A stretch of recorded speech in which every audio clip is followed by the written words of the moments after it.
FIFA is rigged, this world cup is rigged, and Argentina এইবারের world কাপও জিতা যাবে just because ইনফ্যান্টিনো চায় যে Argentina জিতুক, and ইনফ্যান্টিনো আর্জেন্টিনাকে সাপোর্ট করে, অ্যান্ড ইনফ্যান্টিনোর favourite player Lionel Messi.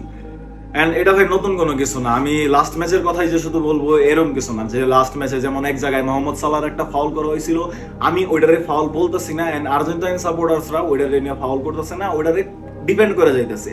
But I don't understand ওইটারে defend করার কারণ কি। আমি তো ওইটারে ফাউল বলতেইছি না, আমি তো অন্য যারা সাপোর্টার্স আছে, যারা ফুটবল সমর্থকরা আছে, ওরা তো ওই জিনিসটাকে ফাউল বলতাইছে না। ফাউল কোনটা হইছে? অন দি আদার হ্যান্ড যখন ডি বক্সের ওপর সাইডে ইজিপশিয়ান একটা প্লেয়ার রে ম্যাগালিস্টার টাইনা ইসরা ফালাই দিল, ওইটাকে পুরা ভার ইগনোর করতেছে, পুরা আর্জেন্টাইন ফ্যান্সরা ইগনোর করতেছে, সবাই ইগনোর করতেছে, লাইক ওখানে তো কিছু হয়ই না। এন্ড মোহাম্মদ সালাহর যে ইনসিডেন্টারে ফাউল দেওয়া হয় নাই, ওটা টোটালি 50-50 রেফারির উপর ডিপেন্ড করে, রেফারি কোন দৃষ্টিতে দেখতেছে, এন্ড রেফারি ওটা ফাউল দেয় না, ভাই টোটালি ফাইন, এটা দিয়ে কোনো প্যারা নাই। বাট কথা হইলো ভার কেন চেক হইলো না? যখন আর্জেন্টিনা গোল খাইলো তখন কিন্তু ঠিকই ভার চেক হইলো, বাট যখন ইজিপ্ট গোল খাইলো ভাই, ভার এই দুনিয়াতে কোনো ভারই নাই। এটা কি নতুন কোনো কিছু না? আগে থেকে আমরা দেখতেছি। এটা কি কোনো কোইন্সিডেন্স নাকি ভাই ফিফা ইজ রিগড? চলো ইনফ্যান্টিনো এর কথায় আসি। তুমি যদি ফিফার প্রেসিডেন্ট হয়ে থাকো, তুমি কোনো টিমরে সাপোর্ট করতে পারবা না। আর তুমি যদি কোনো টিমরে সাপোর্ট করো, তাহলে ওটা এক কথায় কমেডির টিম হয়ে যাবে। আমি বলতেছি না যে তুমি কোনো টিমরে সাপোর্টই করো না, তুমি ইতালিকে সাপোর্ট করো, ও সরি ইতালি তো এবারে ওয়ার্ল্ড কাপে খেলতেছে না, দেন তুমি সুইজারল্যান্ডে সাপোর্ট করো, ওরাও তো ভালো খেলতেছে। তুমি তোমার নিজের নেশনকে সাপোর্ট না করে তুমি একটা অন্য নেশনকে সাপোর্ট করতেছো, man this is fish. And একটা জিনিস খেয়াল করছো, যখন ইউএসএ একটা রেড কার্ড পাইছিল, ডোনাল্ড ট্রাম্প ইনফ্যান্টিনোকে কল করে লিটারালি পরের দিন, ম্যাচের পরের দিন রেড কার্ড রিমুভ করে দিছে। এন্ড তারপর যা হয়েছে ভাই, আমি খুবই খুশি হয়েছি। বেলজিয়াম লিটারালি 4টা গোল ভরে দিছে ইউএসএ রে, লিটারালি 4টা গোল। এন্ড ভাই এটার পর আমি অনেক খুশি হয়েছি। কিন্তু মূল কথা এটা না, মূল কথা হইলো ইনফ্যান্টিনোর যদি এতটুকু পাওয়ার থাকে যে একটা রেড কার্ড পরের দিন যায় না রিমুভ করে দিবে, তাহলে ওর এতটুকু পাওয়ারও আছে যে আমি আমার নিজের টিমের, নিজে যে টিমকে সাপোর্ট করি, এই টিমরে ভাই ভরপুর ফ্যাসিলিটিস দিব। ম্যাচের শেষে ভাই নির্লজ্জের মতো ইজিপ্টের ফ্ল্যাগ নিয়ে দাঁড়ায় ছিল এন্ড বলতেছিল যে ভাই আমি তো ইজিপ্ট সাপোর্ট করি। বাট যখনই মেসি গোল, যখনই আর্জেন্টিনা কনসিড করে গোল, ওর তো ভাই কান্নায় ছড়ে যায় গান। যখন আর্জেন্টিনা গোল দেয়, ও তো লাফালাফি শুরু করে দেয়। ভাই মানুষ এগুলা দেখে, শুধু ইজিপ্টে না, যখন কেপ ভার্ডের এগেইনস্টে ম্যাচ ছিল ভাই, সেইখানে ও এটা ক্লিয়ারলি বলছে যে যখন আর্জেন্টিনা গোল কনসিড করছে ভাই, আমার স্ট্রাগল হইছে। বাট পরে যায় না, আবার কথাও ঘুরে দিছে, বাট আমি তো ম্যাচটা এনজয় করতেছিলাম। Bro what the hell? কিন্তু এটা কি কোনো নতুন কোনো কিছু? ভাই তুমিও জানো, আমিও জানি, এটা কোনো নতুন কোনো কিছু না। 2022 সালেও ভাই ওরা অনেক ফ্যাসিলিটিস পাইছে, অনেক পেনাল্টিস পাইছে, যেটা ইভেনচুয়ালি হইতে পারে পেনাল্টি না। যেমন 2022-এর নেদারল্যান্ডের এগেইনস্টে যখন লায়নেল মেসি লিটারালি হাত দিয়ে বল থামাই দিছিল, no yellow card for that. নেদারল্যান্ডের কোচেসদের সামনে যায় না ট্র্যাশ টক করছিল, সেখানেও কোনো কার্ড দেওয়া হয় নাই। ভাই হোয়াট ইজ দিস? এটা যদি অন্য কোনো প্লেয়ার করতো ভাই কার্ড দিত না। দেন ফাইনালে যায় না, যখন ওসমান ডেম্বেলে ডিমারিয়ার পিছনে জাস্ট একটা টাচ করে, জাস্ট একটা টাচ, এন্ড ডিমারিয়া পইরা যায়, একটা ফাউল দেওয়া হয়, একটা পেনাল্টি দেওয়া হয়, পরে যায় না পেনাল্টি স্কোরও হয়।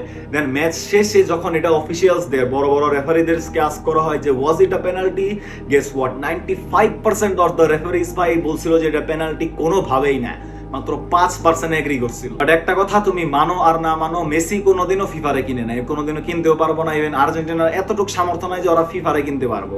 উল্টা ফিফা মেসিরে কিনছে। ফিফা আর মেসিরে দরকার যে আমাদের টুর্নামেন্টে যদি মেসি থাকে, তাহলে আমাদের টুর্নামেন্টটা আরো বেশি পপুলার হবে, আরো বেশি মানুষ আমাদের টুর্নামেন্ট দেখবে। দ্যাটস ওয়াই মেসি ফিফা এর জন্য ইম্পর্টেন্ট। আর্জেন্টিনার আগের হিস্টোরিও কিন্তু খুব একটা ভালো না। 1978 সালে যখন আর্জেন্টিনা হোস্ট করতেছিল ফিফাকে, এন্ড সাউথ আমেরিকাতে ভাই আর্জেন্টিনা ডিক্টেটরশিপ চালাইতেছিল। তো পেরুর এগেইনস্টে যখন ম্যাচ হয়, ওরা পেরুকে টাকা দেয়, ওরা পেরুর প্লেয়ার্সদেরকে কন্ট্রাক্টের অফার করে, ওরা পেরুর প্লেয়ার্সদেরকে হুমকি দেয়। ভাই অনেক কাহিনী আছে এটার পিছনে, ভাই এগুলা নিয়ে অনেক রুমার আছে, বাট কেউ এগুলা নিয়ে কথা বলে না। তো ভাই এগুলো তো হবে, এগুলা নিয়ে কথা বলে অ্যাকচুয়ালি কোনো লাভ নাই। তো আমি যদি গতকালের ম্যাচের পরের ইনসিডেন্টের কথা বলি, এই প্লেয়ারটা এসে নিয়ে বলতেছিল জালিম, no fair, no fair, referee no fair, and কাঁদতেছিল। এন্ড ইজিপ্টের কোচ এসে নিয়ে এটা বলতেছিল যে আর্জেন্টিনাকে ফেভার করা হয় সবসময়, আমরা তো জাস্ট আসি খেলে বাদ পড়ার জন্য। এই টুর্নামেন্ট আগে থেকে রিগড ভাই, আগে থেকে স্ক্রিপ্টেড, যে আর্জেন্টিনাই জিতবে, ওরাই সবসময় ফ্যাসিলিটিস পাবে, আর কেউ কোনো কিছু পাবে না। কিন্তু তোমার কি মনে হয়, মানুষের কি বড় দল লাগে না? অবশ্যই লাগে। 1986 সালে যখন ম্যারাডোনা হাত দিয়ে গোল দিছিল ইংল্যান্ডের এগেইনস্টে, ইংল্যান্ড কি তোমার মনে হয় বড় দল দেয় নাই?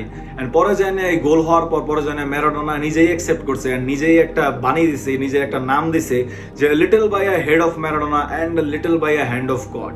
এন্ড পরে যায় না, যখন রেফারিদেরকেও আস্ক করা হয়েছে, মেইন রেফারি যে ছিল সে নিজেও বলছে যে ভাই আমার ওইখানে একটু ফিসি তো লাগছে, বাট আমি প্রপার পজিশনে ছিলাম না। প্রপার পজিশনে ছিল যে সাইড রেফারি বা যে অ্যাসিস্ট্যান্ট রেফারি, এন্ড সে যেহেতু কিছু বলে নাই, দেয়, দ্যাটস ওয়াই আমিও কোনো কিছু বলি নাই। এন্ড ভাই তোমার কি মনে হয় তারপরে ইংল্যান্ডের বা ফুটবল সমর্থকরা ওরে বরদা দেয় নাই? আর্জেন্টিনার প্রতি একটা হেট ক্রিয়েট হয় নাই? ম্যারাডোনার প্রতি একটা হেট ক্রিয়েট হয় নাই?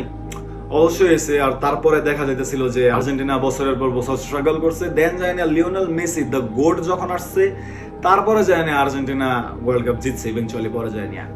অ্যান্ড আর্জেন্টিনা এইবারের বরদা খাওয়ার পর না ভাই একটা অনেক বড় আপসেট দেখবো। অ্যান্ড তাদের সবচেয়ে বড় আপসেট এটাই হবো যে লিওনেল মেসি কিন্তু তোমাদের কাছে আর নাই।